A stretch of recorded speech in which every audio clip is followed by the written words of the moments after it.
The Lord be with you. And with your spirit. A reading from the Holy Gospel according to Luke. Glory to you, O Lord. Mary said, "My soul proclaims the greatness of the Lord. My spirit rejoices in God my Savior, for he has looked upon his lowly servant. From this day all generations will call me blessed. The Almighty has done great things for me, and holy is his name. He has mercy on those who fear him in every generation. He has shown the strength of his arm and has scattered the proud in their conceit. He has cast down the mighty from their thrones and has lifted up the lowly. He has filled the hungry with good things, and the rich he has sent away empty. He has come to the help of his servant Israel, for he remembered his promise of mercy, the promise he made to our fathers, to Abraham and his children forever." Mary remained with Elizabeth about 3 months and then returned to her home. The Gospel of the Lord. Praise to you, Lord Jesus Christ.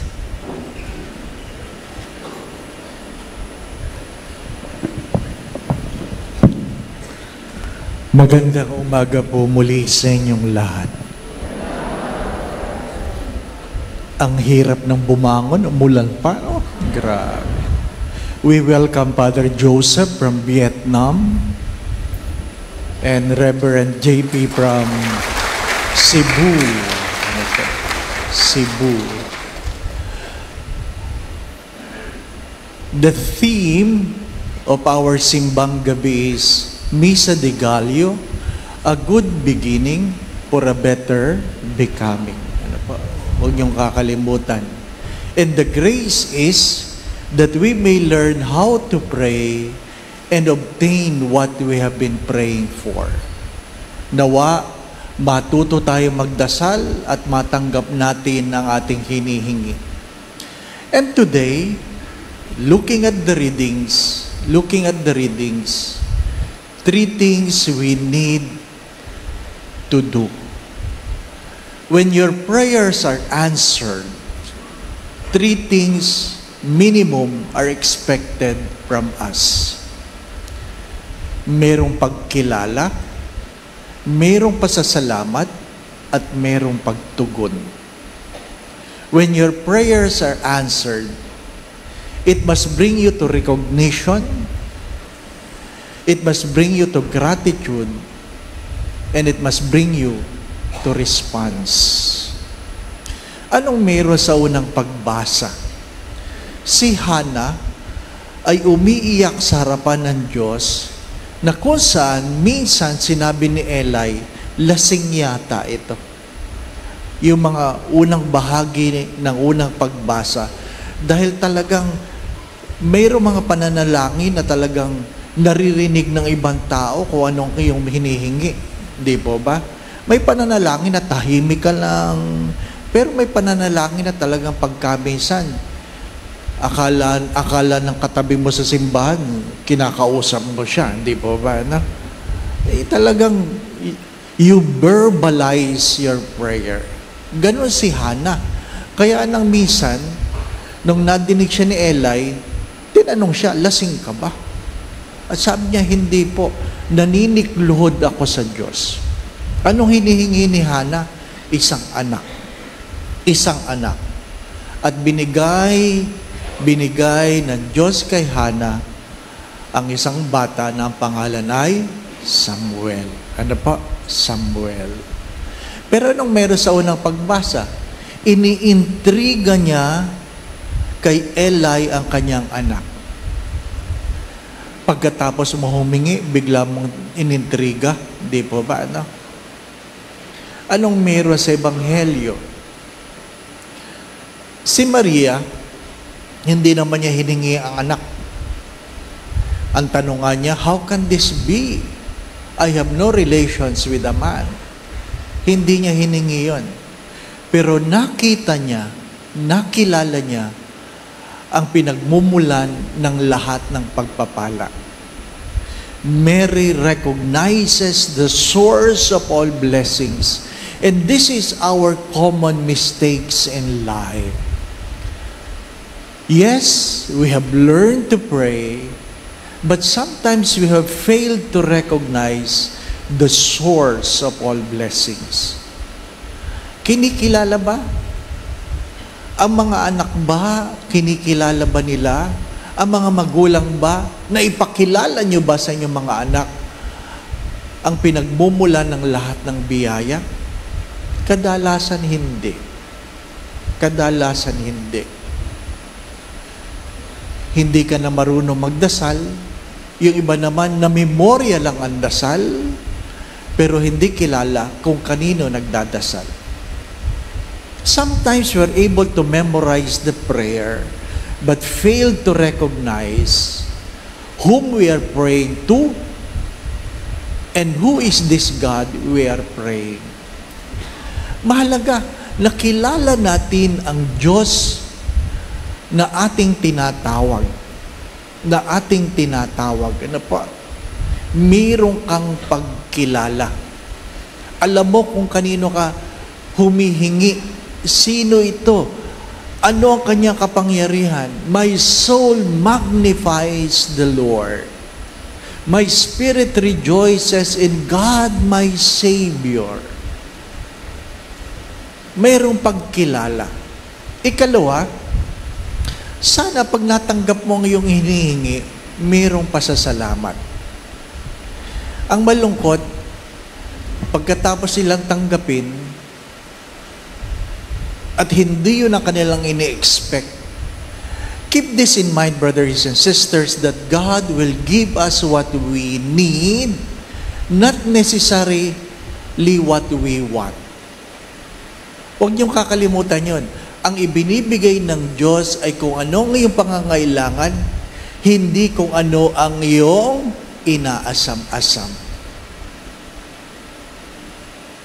Ang malungkot na kwento rin ay ano, pag binigyan mo mga bata ngayon, pag binigyan mo, ano una, pag binigyan, ano palagi sinasabi ng magulang? Ano sasabihin? Ano sasabihin?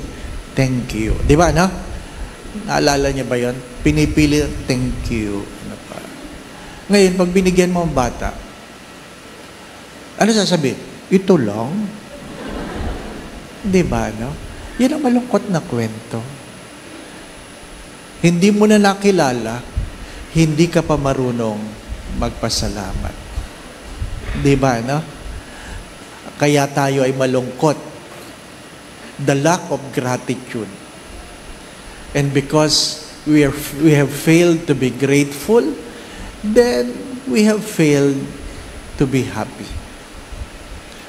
Why we fail to be grateful? Because we always feel we are entitled to. Entitled. Mahirap yung feeling mo entitled ka. Yung bang pakiramdam mo, karapatan ko ito. Walang sino man sa atin na may karapatan sa Diyos. There's a big difference between knowing it is a gift rather than a right. Ano sabi ko na nakalipas na araw? Yung matulog ka, kapangyarihan mo yan. Anong oras ka matutulog, kapangyarihan mo yan. Hindi po ba, no? Saan ka matutulog, kapangyarihan mo yan. Pero yung magising, hindi iyo. Yung magising, hindi iyo. To wake up in the morning is a gift. Maraming nagplano kagabi kung anong gagawin sa araw na ito, pero di na nagising. Hindi na nagising. Huwag mo sabing nagising ka dahil sa alarm clock. Di ba, no? Lagyan mo ng alarm clock ang patay. Titingnan natin kung babangon. Di ba ba, no? Hindi. Ang paggising mo ay isang biyaya. Ang paggising ay isang panibagong pagkakataon na sana paggising mo merong pasasalamat. At ano sabi ko? May mga nagising ngayong umaga na hindi na aabot mamayang gabi.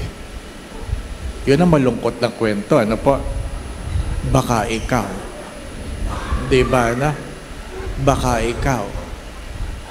Kung naalala ninyo, September 17, 2022, nagmisa ako sa umaga, nagkasal ako ng alas 3, nagplano ako ng dinner, alas 8 ng gabi sa Mega Mall, pero 5:50 ng hapon, na-stroke ako, completely paralyzed. Wala. You do not know. You do not know. Ano sabi ng doktor sa akin? Dahil 3 weeks before the stroke, meron ako magandang blood test. Ano sabi niya? You're so healthy. Wow, grabe. You're so healthy, Father. Congratulations. Stroke. Kaya hindi na ako naniniwala sa blood test. Okay? Don't be too confident. Don't be too confident. You do not know. You do not know. My dear friends, ano sabi ko? We rather lose and fail and make us humble than being successful and made us proud. Mabuti pang mabigo tayo at tayo natutong magpakumbaba kaysa tayo palaging matagumpay at yumabang tayo. Nakakalimot. Nakakalimot. Mahalaga yun. Merong pagkilala. Pangalawa, merong pasasalamat. Merong pasasalamat. Di po ba, ano? Kung marunong kang magpasalamat, di po, ay di masaya ka. Sabi nga ng kwento ng mga inaalagaan ni Mother Teresa ng Calcutta, merong isang paralyzed na babae. Tapos tinanong, kumusta ka na? Nagpapasalamat po ako. Bakit?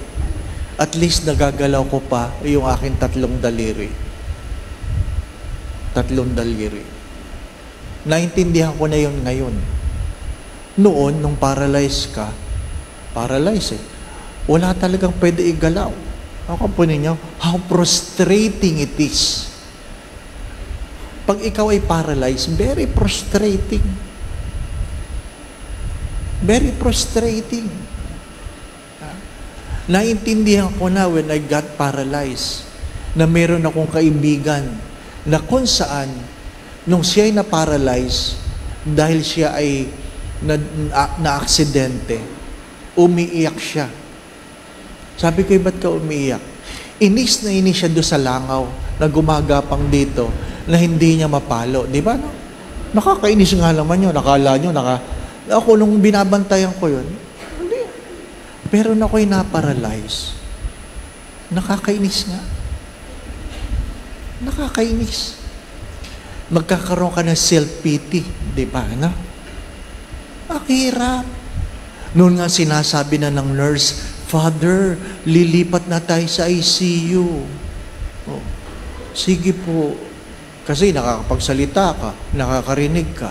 Kaya lang di ka makagalaw, di pa ba? No? Oh, Father. Tapos, Father, magdadiaper tayo. Isipin mo yun, no? Hindi mo na pwede sabihin, ayoko. Hindi pwede. Wala. Nung una, pag kayo nagpa-colonoscopy, nagpapalabatiba kayo, alam niyo ba yung labatiba? Yung matatanda, tanong niyo ano yung labatiba. Ngayon kasi, pag nagpa-colonoscopy ka, pinapainom ka lang ng parang mantika, ano po, lalabas na lahat yun. Noon, labatiba, nilalagyan ng tubig ang pit mo na may sabon. Ha? Para lumabas yung dumi ng iyong bituka. Ay sabi, Father, magko-colonoscopy tayo bukas, dapat malinis ang iyong bituka. Ano po? Tapos may, Father, lalagyan ko po ng tubig ang inyong tiyan, ipapasok ko po itong hose na ito po may sabon, pag naramdaman nyo kayo napapasiyar, takbo na lang kayo sa siyar. Opo. Diba? Ganun naman ano pa. Tapos sabi, Father, ibaba nyo na short nyo. Ang hirap pala. Di ba? Sabi ko, opo, sandali lang. Naiinip na siya, sabi niya, Father, baba niyo na. Sandali lang. Di ba? Di ba? Matagal-tagal ko na tinatago yan di ba? Tapos sabi ba naman ng nurse, Father, huwag ka nang mahiha, sanay na kami. Ikaw sanay ka, ako hindi, di ba? Di ba? Porke ng pang-araw-araw mong ginagawa, pakiramdam mo lahat ng tao, sanay na dyan, di ba? Anong tanong ko doon sa nurse? Saan ka nagsisimba? Di ba na? Siyempre, tatanong mo. Taga saan ka? Taga Kainta po. Saan ka nagsisimba? Ganun po sa Kainta. Malayo ba yan sa EDSA Shrine? Ay, isang sakay po. Ay, nagmimiss ako sa EDSA Shrine noon. Di ba, Naisip ko lahat yun. Di ba? Di pa ka, the Lord be with you. Tapos yung nurse nagsisimba, sabi, ay, nasundot ko ng puwet niya. Di ba? May magagawa ba kayo? Wala. Mas malala nung ako'y paralyzed. Father, ibababa na po na, tatanggalin ko ng pantalon ninyo. Gusto mong tingnan. Sino kaya ibang tao sa emergency room? Di ba,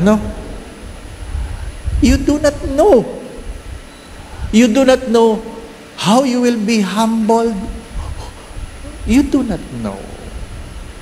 Kaya nga, pag ikaw ay maayos ang pakiramdam, magpasalamat ka. Pag ikaw ay malusog, magpasalamat ka. Kumakain ka ng maayos, magpasalamat ka. Kung umuulan na ganyan, ayaw mong ikaw ay nababasa, magpasalamat ka. At least nararamdaman mo, may patak pa ng ulan, di ba? Mga minamahal na yes, there is so much to complain, but there is more reasons to be grateful. Salamat. Di ba? Alam nyo, hindi lahat ng tao sa Paskong ito magiging masaya. You have to accept. Not all people will be merry this Christmas. Hindi lahat masaya. Why? Because some of them have lost their houses in the recent fire. Can you imagine? Ano sabi nila? Manakawan ka na, huwag ka lang masunugan. Ang hirap ng nasusunugan. Pero marami sa atin, hindi man lang naapektuhan, hindi po ba? Many of us will not be happy this Christmas. Why? They have lost a loved one. Namatay ang asawa, ang dami nagbe-message, namatay ang anak, mayroong nasa hospital, critical. Manakawan ka na, huwag ka lang masunugan. Masunugan ka na, huwag ka lang mamatayan. My dear friends, my brothers and sisters, as I have said, there is so much to complain, but there is so much to be grateful for. Not all prayers are answered the way we want it to be answered, but God will always give us what we need. Be grateful. Be grateful. Don't just recognize the source of all blessing. Learn to say thank you. Learn to say thank you. Husbands and wives, don't take your relationship for granted. Say thank you. Say thank you. Medyo mahirap yan kung hindi nyo madalas ginagawa. Bakit? Pag bigla kasing nagpasalamat si Mr., thank you Si Mrs. kagad, ano kayang kasalanan ginawa nito? Hindi tayo marunong hindi po ba? May kalokohan na naman ito. Learn to say thank you. To say thank you is a habit. It is a habit. The Eucharist literally means thank you. That's the literal meaning of the Eucharist. Thank you. And third, you should always ask the Lord, what do you want me to do? After you receive what you've been asking for, you must have the courage to ask, what do you want me to do? Dahil sa inyong mga panalangin, parang hindi ako na-stroke, no? May mga doktor na nagsasabing, na-stroke ka ba talaga? Parang walang nangyayari. Yung mga kasabay ko, tabingi pa rin. After 1 year. Yun ang tanong nila, ba't ikaw ay magaling na, ako hindi? Hindi ko alam. Hindi po ba, no? Hindi ko alam. My dear friends, my brothers and sisters, learn to ask the Lord, what do you want me to do? If your prayers are unanswered, don't just enjoy it. Ask the Lord, what do you want me to do? Again, there must be recognition, there must be gratitude, there must be a response. Merong pagkilala, merong pasasalamat, merong pagtugon. Of course, I discipline myself. Kahit masarap, hindi ko kinakain. Alam ko kung anong gusto kong kainin. Minsan, ino-order ko lang. Pinapakain ko sa kasama ko.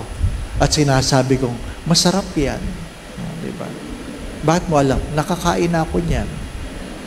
Ganun na lang, di po ba? Bakit ka nagda-diet? Hindi dahil gusto ko humaba ang buhay, kundi dahil nagpapasalamat ako. It is an act of gratitude. Later on, you begin to realize that knowing how to pray is not simply to us, but a way of saying, thank you. My dear friends, my brothers and sisters, again, going back to the grace, hopefully we will know how to pray and obtain what we are praying for. But when we are able to obtain it, tatlong bagay. Merong pagkilala sa pinagmumula ng lahat ng biyaya. Merong pasasalamat at merong pagtugon. Amen. Going back to what I've said, my dear brothers and sisters, perhaps some of you will not be able to complete the simbang gabi for whatever reasons. Galing sa biyahe, trabaho. But I want you to remember this. I want you to remember this. You are here not because there is something you can give. There is something you can do for God. You are here because God wants to do something for you, and God wants to give something to you. My dear friends, my brothers and sisters, when prayers are unanswered, learn to recognize, learn to be grateful, and learn to respond. Merong pagkilala, merong pasasalamat, merong pagtugon. Pero ito po ang aking pahabol. Magpasalamat ka sa mga bagay na iyong hiningi at iyong natanggap. Ito huwag mong kakalimutan. Magpasalamat ka sa mga bagay na iyong natanggap kahit hindi mo hiningi. Learn to say thank you for the things you have received even though you did not ask. Mas marami yon. The Lord be with you. And with your spirit. And may Almighty God bless you and your family, the Father, the Son, and the Holy Spirit. Amen. We now go in peace to love and serve the Lord. Thanks be to God. Magandang umaga po sa inyong lahat.